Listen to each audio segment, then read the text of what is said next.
उनको कोई दर्जा नहीं दिया जा रहा है, ना उन्हें राजकीय कर्मचारी का दर्जा दिया जा रहा है, ना उन्हें संविदा के कर्मचारियों का दर्जा दिया जा रहा है। और बार बार जब जब बात आ रही है कि उनको उनके अधिकार का पैसा मिले, आज सेविका सहायिका पर लाठी चार्ज और पूरी इस तरह से मांग कर क्यों नहीं बढ़ा रही है? आज सरकार को जवाब देना चाहिए। अपने सदस्य इनको परमानेंट कब किया जाएगा सर? कोई जवाब नहीं आया सर। ये तो नहीं, लोकहित के सवाल की अनदेखी हो रही है सर। कब किया जाएगा परमानेंट? नहीं, आप आंगनबाड़ी पर लाठी चार्ज होता है, कोई आवाज उठाता है अपना, उसकी आवाज बंद करने का प्रयास करती है। इनकी प्रगति की गई है, कृपया बताया जाए। अध्यक्ष महोदय,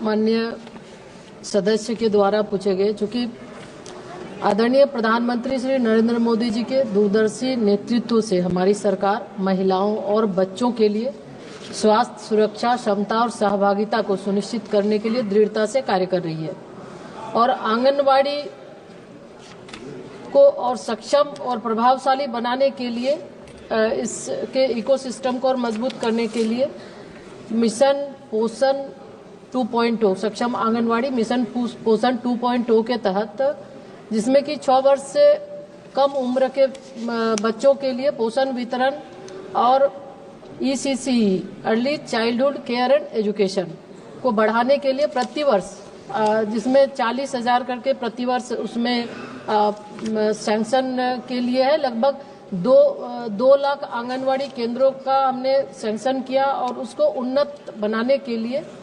बुनियादी ढांचे में उसमें वाईफाई इंटरनेट के साथ साथ LED स्क्रीन, उसके साथ ही साथ पोषण वाटिका, उसमें टॉयलेट की सुविधा हो, अन्य उसमें पेयजल की सुविधा हो और उसके साथ बच्चों के संज्ञानात्मक और रचनात्मक विकास को प्रोत्साहित करने के लिए शिक्षण उपकरण आदि भी हमने शामिल किया है। तो कई ऐसे इंटरवेंशन जिसके माध्यम से पोषण 2.0 के माध्यम से, ताकि बच्चों को, हमारे बच्चे सिर्फ पोषण ही नहीं, पोषण के साथ साथ पढ़ाई और बेहतर स्वास्थ्य के लिए हम ध्यान देते हैं और लगभग 10 करोड़ से ज्यादा लाभुकों को हम इसके माध्यम से लाभ भी पहुंचा रहे हैं। सप्लीमेंट्री महोदय, आंगनबाड़ी केंद्रों के निर्माण में क्या अन्य मंत्रालयों से सहयोग लिया जा रहा है क्या?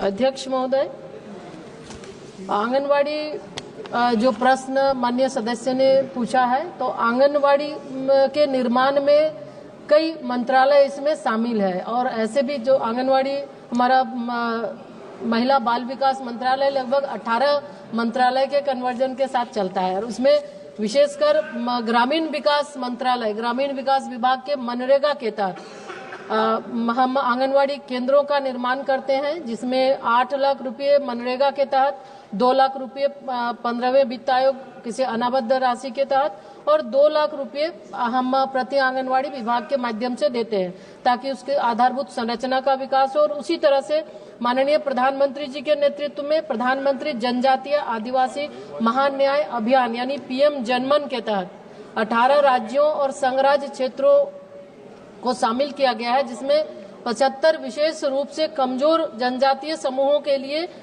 ये योजना है। इसके माध्यम से भी हम 2500 आंगनवाड़ी केंद्रों का इसमें निर्माण होना है, जिसमें अभी तक हमने 2000 आंगनवाड़ी केंद्र 2139 आंगनवाड़ी केंद्रों की स्वीकृति हमने दिया है और उसमें से 1001 आंगनवाड़ी उसमें कार्यशील भी है और जिसके तहत लगभग हम देखें तो 22,800 लाभुक उसमें लाभान्वित हो रहे हैं। उसके साथ साथ एक प्रधान धरती आबा जनजातीय ग्राम उन्नत अभियान के माध्यम से भी 2000 नए आंगनवाड़ी केंद्रों को स्थापित किया जाना है, सक्षम बनाना है और उसके साथ साथ वहाँ पे अन्य जो आंगनवाड़ी और 6000 है उसको भी सक्षम बनाना है। तो इस तरह हम कई विभागों के साथ मिलकर आंगनवाड़ी केंद्रों को सक्षम बना रहे हैं और ताकि उसका लाभ सही ढंग से लोगों को मिले। श्री चंद्रशेखर जी। माननीय अध्यक्ष जी, धन्यवाद कि आपने मुझे ये प्रश्न पूछने का मौका दिया। मैं मंत्री जी से पूछना चाहता हूं, अध्यक्ष जी आपके माध्यम से, कि आंगनबाड़ी बहनें बहुत काम करती हैं और ये एक अच्छा विस्तृत कार्यक्रम है। क्या आंगनबाड़ी बहनों के वेतन जो मानदेय उनको मिलता है वो कितना है, और अगर ये सम्मानजनक मानदेय है उसकी भी जानकारी दें, और ये सम्मानजनक मानदेय नहीं है आपके, जब आप इसका उत्तर देंगे तो ये भी बता दें कि क्या उनके वेतन वृद्धि की कोई कार्यक्रम, कोई आपके पास रूपरेखा है, क्योंकि ये काम तो बहुत दिया जाता है लेकिन उस तरह का सम्मानजनक मानदेय सर उनको नहीं मिलता। धन्यवाद सर। अध्यक्ष महोदय, क्योंकि आंगनवाड़ी की जो कार्यकर्ता हैं वो कार्यकर्ता उसी क्षेत्र के होते हैं और उनको 6 घंटे के लिए हम उनसे काम लेते हैं। निश्चित रूप से आज वो बहुत ही बेहतर काम कर रही है और विभिन्न राज्य सरकार भी अलग अलग तरीके से उनसे काम ले रही हैं। तो अगर हम देखें तो अलग अलग जो भारत सरकार के माध्यम से भी हम उनको मानदेय देते हैं और समय समय पर मानदेय में बढ़ोतरी भी होती है। मानदेय के अलावे भी हम उनको उनका जीवन बीमा, आयुष्मान भारत के तहत अभी हेल्थ कवरेज स्कीम से भी उनको हमने जोड़ा है और राज्य सरकार के द्वारा भी दिए जाते हैं। तो उसमें अलग अलग राज्य सरकार के द्वारा भी जो राशि दी जाती है, कहीं 15,000 कहीं 10,000 इस तरह से, और आने वाले समय में भी ये लगा नहीं राज्य सरकार महोदय, विभिन्न राज्य जब ये कार्य तो अलग अलग वो टॉप अप देते हैं और टॉप अप के माध्यम से देखेंगे तो विभिन्न राज्यों के इसमें मानदेय एक रूप में नहीं है। हम चूंकि इस प्रश्न से संबंधित नहीं है, हम आपको डिटेल आपको देंगे कि किस राज्य में कितने दिए जा रहे हैं। भारत सरकार समय समय पर 2018 में भी बढ़ाई है और हम जैसा महसूस करते हैं उनको हर तरह की सुविधाएं उपलब्ध करा रहे हैं। श्रीमती संध्या राय। धन्यवाद अध्यक्ष महोदय जी।